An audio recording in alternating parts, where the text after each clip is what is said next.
नमस्कार दोस्तों, मैं आपका स्वागत करता हूं आपके चैनल एसआर टीच में। तो आपका जो 2 तारीख को पेपर होने वाला है, जैसा कि आपको पता होगा दोस्तों, अर्धवार्षिक परीक्षा आपका जो 2 तारीख को पेपर होने वाला है क्लास 12th वालों का हिंदी का, वो मैं आपके लिए लेकर आ गया हूं।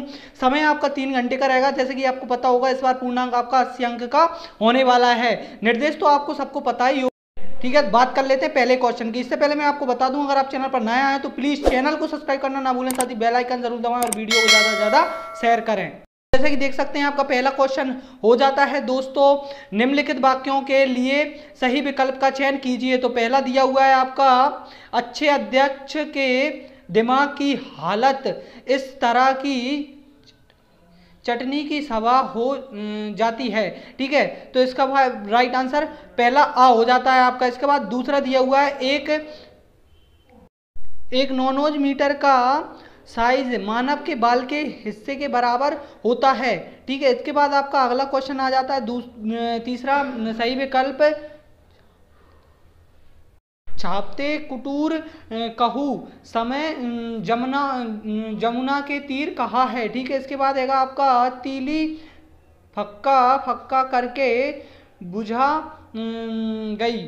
ठीक है, इसके बाद आपका अगला दिया हुआ है, देख सकते हैं, तुम थक ना बैठो कवि की रचनाकार हैं। ठीक है, कविता के रचनाकार हैं। तो ये सभी आपके लिए सही विकल्प हो जाते हैं दोस्तों। इसके बाद बात करेंगे क्वेश्चन नंबर 2 की। क्वेश्चन नंबर 2 में दिए हुए हैं, उचित शब्दों का चयन कर कर रिक्त स्थानों की पूर्ति कीजिए। ठीक है, ये जो सारे क्वेश्चन हैं वो सिलेक्टेड टीचरों द्वारा सिलेक्ट किए गए इंपोर्टेंट क्वेश्चन आपके लिए लेकर आया हूं दोस्तों मैं, जो कि आपके लिए वेरी इंपोर्टेंट होने वाले हैं 2 तारीख के पेपर में, इसलिए इनको पढ़कर ही आपको जाना है एक बार। ठीक है, इसमें से आपको पेपर देखने को मिल सकता है, ये क्वेश्चन आपको पेपर में देखने को मिल सकते हैं। ठीक है, तो पहला खालिस्तान दिया है आपका, देख सकते हैं, रोज सुबह पैसेंजर आने से पहले गणेशी गरम गरम बनाता था। क्या बनाता था? तो जलेबी। ठीक है, इसके बाद आएगा, यशोधरा उच्च कोटि का है। ठीक है, इसके बाद, मैं तुम्हें कोई सुख ना दे सका, नदी के दीप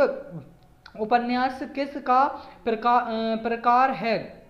ठीक है, ये सारे खालिस्तान हो जाते हैं। इसके बाद आएगा आपका, मंदिर मस्जिद ने इंसान को कैद कर लिया है। ठीक है, इसके बाद बात करेंगे आपके क्वेश्चन नंबर 3 के। क्वेश्चन नंबर 3 पे दिए हुए हैं, निम्नलिखित कथनों में सत्य असत्य बताइए। तो पहला दिया हुआ है, श्री राम का नाम मुक्त का दाता है। ठीक है, देह धर का फल सही है कि परोपकार करें, दीप स्थिर नहीं है इसलिए कहते हैं। ठीक है, राष्ट्र के श्रृंगार कविता के कवि मैथिली शरण गुप्त की है। ठीक है, जहाँ रस होता है वहाँ गुण अवश्य होता है, आपको सत्य सत्य बताने थे। इसके बाद आपका क्वेश्चन नंबर 4 हो जाता है, सही जोड़ियाँ बनाइए।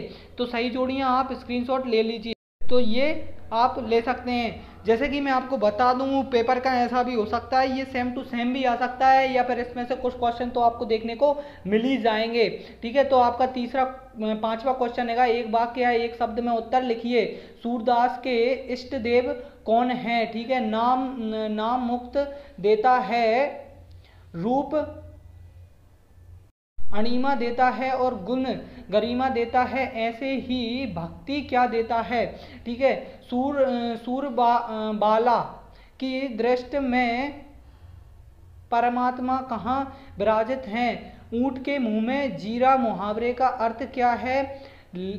इसके बाद आपका 5वां दिया है, लेखक का बचपन कहाँ गुम हो गया है। ठीक है, इसके बाद आपका 6वें क्वेश्चन से क्वेश्चन आंसर दिए हुए हैं दोस्तों, जो भी आपके इंपोर्टेंट क्वेश्चन आंसर हैं। ठीक है, तो पहला दिया हुआ है आपका, आप इसका स्क्रीनशॉट ले सकते हैं, लिखने के लिए मैंने कभी नहीं लिखा, इसका तात्पर्य क्या है। इसके बाद आएगा, घर जाने की खुशी होने के बाद भी गजाधर बापू का मन क्यों दुखी था, सॉरी। ठीक है, इसके बाद आएगा, कबीर ने किसकी संगति करने को कहा है? तुम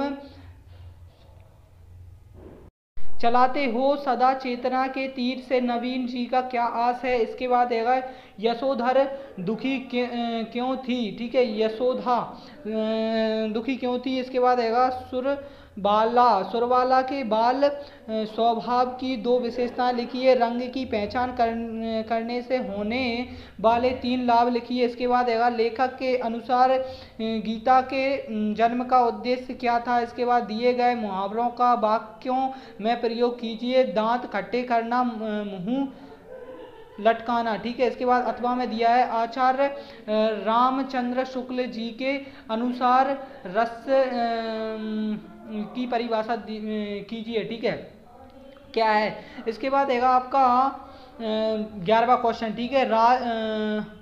ठीक है, राजभाषा और राष्ट्रभाषा में अंतर लिखिए। दिए गए इसमें से आपको दिए गए साम्यक शब्दों का विग्रह कर समास का नाम लिखिए, ठीक है। इसके बाद दिया है भाई बहन कविता के माध्यम से कवि क्या संदेश देना चाहता है, ठीक है। इसके बाद दिया हुआ है आपका अगला,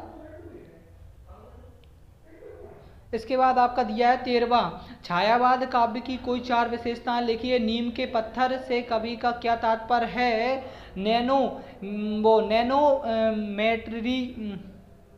मटेरियल किसे कहते हैं। नैनो मटेरियल तैयार करने की 2 पद्धति कौन कौन सी हैं, ठीक है। इसके बाद दिया हुआ आपका देवकी कारागार में बैठी किस प्रकार का अनुभव कर रही थी, ठीक है। इसके बाद ये सभी आपके 17 क्वेश्चन दिए हुए हैं, आप इनका स्क्रीनशॉट ले सकते हैं। इसके आगे भी आपको दिए हुए हैं, ठीक है। पूरा क्वेश्चन पेपर आपको मैंने बता दिया है। यदि आप चैनल पर नए आए हों तो दोस्तों चैनल को सब्सक्राइब करना ना भूलें, साथ ही बेल आइकन को भी प्रेस कर दें, ठीक है। इसके बाद मैं आपको लिए इसी का फुल सॉल्यूशन भी लेकर आऊँगा अगली वीडियो में।